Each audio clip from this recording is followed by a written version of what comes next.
Hey guys, first things first, this video is full of Avengers Endgame spoilers. You've been warned. One of the more frustrating things about both Avengers Infinity War and Avengers Endgame was the lack of personal retribution for the Hulk after his first encounter with Thanos. Yeah, that's it. A lot happened in both movies to keep us entertained, but it's probably fair to say that every fan would have been even more satisfied if the big green guy had gotten his hands on the Mad Titan at least once. So what reason could the directors have had for ignoring that rematch? In this video, we'll be discussing that very subject. So, Avengers Infinity War started with Thanos and the Black Order ransacking the Statesman, the Asgardian refugee vessel. With the Mad Titan and his allies having already massacred half of the passengers, Hulk emerged from the shadows to challenge him. We have the Hulk. But the prune-shinned villain made swift work of the Green Goliath, brutally beating him down, absolutely schooling him in the art of combat, in what many fans expected to be a far more epic showdown between two monstrous characters. From that point on in the movie, the Hulk refused to come back out. Whether it was out of fear, embarrassment, or just being sick of having to do all the heavy lifting in his volatile relationship with Bruce Banner, which is what the Russo Brothers have suggested was the case, he simply would not come out again. With that in mind, MCU fans were anticipating, and indeed looking forward to, the Hulk getting some measure of personal retribution against his purple assailant. And it was expected to happen in Avengers Endgame. We'd all seen the Hulk suited up and ready for action in the movie's promo images, and it was such an exciting prospect. Smash. But it never happened, and it was one of the few disappointing aspects of an otherwise totally epic superhero offering. What we got in Avengers Endgame was a brief scene or two with Bruce Banner as we know him, including in that scene on Thanos' retirement farm where he wore the Hulkbuster armor, helped to restrain him, and got one shot on him while exclaiming, "You killed trillions!" Followed by that 5-year time jump when it was revealed that the Hulk as we knew him was no more. Banner had managed to merge his two personas, placing his brilliant mind into the Hulk's muscular green body. I put the brains and the brawn together. It was an arc for the character that began in 2017's Thor Ragnarok, a movie in which the Hulk had taken control for 2 years. No Banner, only Hulk. When Banner re-emerged, he was concerned that any future transformations into the Hulk would be permanent, and while that certainly didn't happen after his next transformation, that danger remained. The development scene in Avengers Endgame was a suitable compromise for that situation. So while we thought the Hulk would have spent time training, ready to lay a skilled beatdown on Thanos, we actually got a more sophisticated version who was more reminiscent of the Professor Hulk character from the comics. And instead of the much-anticipated beatdown he was expected to dish out, Avengers Endgame highlighted Banner's brains and bravery, as opposed to his brawn, and frankly, that really was enough. You see, having figured out how to merge his two personas, Banner was also the first character in the MCU to successfully master time travel. Although we use the term master very loosely, because he only managed it in the most basic way, and even then it took him a few goes. Time travel! Oh my god. What? But he did help Tony Stark to perfect it. And once Stark had been killed, he managed to build a fully functioning time machine without his former science buddy. Essentially, he was a major part of the plan to travel back in time and gather the Infinity Stones, which made the heroic events of the movie possible.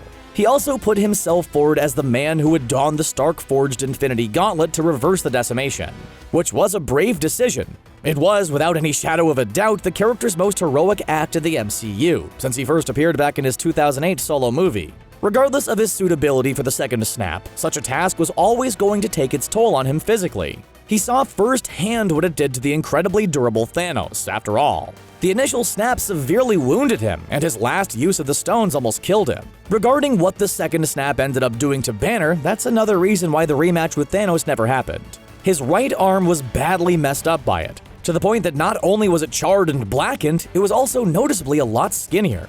Moreover, the damage is permanent. Barring some magical intervention or a miracle cure, any damage caused by the power of all 6 Infinity Stones just doesn't heal itself. So he's physically disabled now. Going up against Thanos one-on-one wouldn't really have been fair. He literally only has one functional arm. Given that he got beaten down with both of his arms, he'd probably get outright killed by the Mad Titan with only one.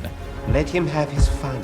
But it wasn't just Banner's physical state that meant a one-on-one fight with Thanos would have been a bad idea. He was also in a very bad place mentally. Having just lost Natasha Romanoff when she sacrificed herself so the MCU's heroes could obtain the Soul Stone.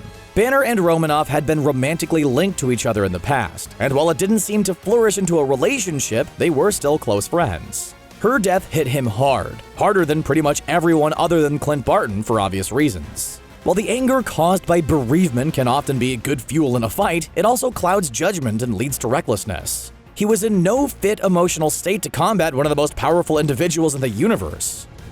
I'm always angry. In fact, Natasha's death might have even contributed to the extent of his physical injury. When Banner executed the snap to reverse the decimation, in his desperation he tried to bring her back at the same time, which was trying to make the Infinity Stones do something they simply weren't capable of doing. It would have broken the Soul Stone's rules. That probably resulted in the stones sort of backfiring, which might have increased the damage they inflicted on his body. And let's get to the real truth here. The Hulk we actually saw in Avengers Endgame wasn't actually the Hulk at all. That was Bruce Banner hijacking the Hulk's body. We saw in 2012 New York when Tony Stark, Steve Rogers, Scott Lang, and Banner went back in time to collect the Space, Mind, and Time Stones, that Banner wasn't comfortable smashing things, even though he was told to do so if things didn't go his way. It was only after Natasha died that he showed any real anger at all, when he threw a wooden bench over the river outside the Avengers base, but he still didn't have the raw power and rage of the Hulk in his purest form. The force required to throw that bench, for example, wouldn't have woken Thanos up from a light nap. The strength was definitely still there. The big green guy held up the Avengers headquarters after Thanos attacked it, but that was a desperate attempt to save the lives of his friends, which is very different to the angry strength that would be needed to exert in a fight. Of course, in the grand scheme of things, the second showdown between the two characters just wasn't that important. And that might just have been what the writers and the Russos were trying to emphasize by denying us of that Hulk vs. Thanos rematch. The stakes were so high in Avengers Endgame that personal vendettas and the satisfaction of individuals getting one over on Thanos paled in significance in comparison to the real objective, which was of course bringing back the trillions of living beings who were erased from existence when the Mad Titan snapped his fingers in Avengers Infinity War. And when you think about it, how would we have been expected to believe that Thanos was a threat to every hero in the MCU if one of them could beat him down?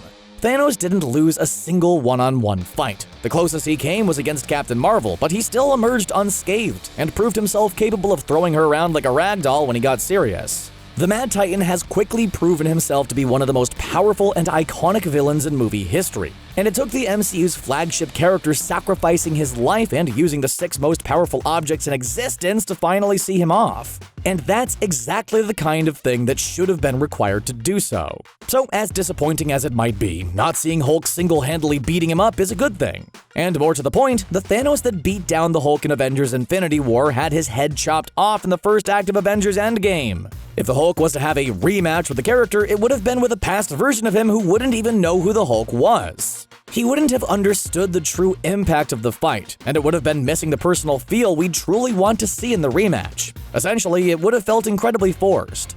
Moreover, when you think about it, the ultimate revenge on Thanos came when his lifelong vision for the fate of the universe was undone, and the character who did that was the Hulk. It doesn't really get more satisfying than that. Winning.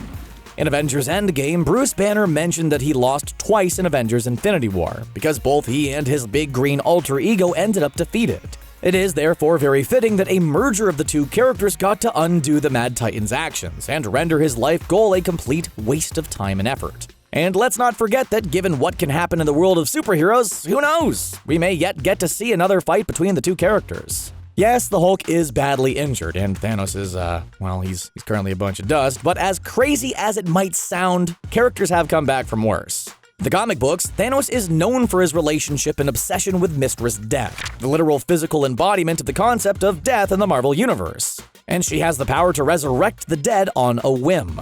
The Death entity definitely exists in the MCU. We know for sure that she was one of the 4 cosmic entities, along with Infinity, Eternity, and Entropy, who created the Infinity Stones. And Thanos smiled at the end of courting Death and his first appearance of the franchise in the mid-credit scene of the Avengers. So there's every chance Death could bring Thanos back to life, and a relationship similar to the one in the comics could develop in live action.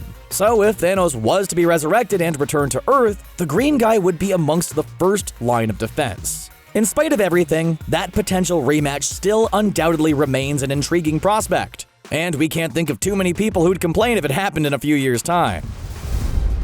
Why do you think the Hulk never got his rematch with Thanos in Avengers Endgame? Do you agree with our reasoning, and were you disappointed that he didn't get his hands on the Mad Titan?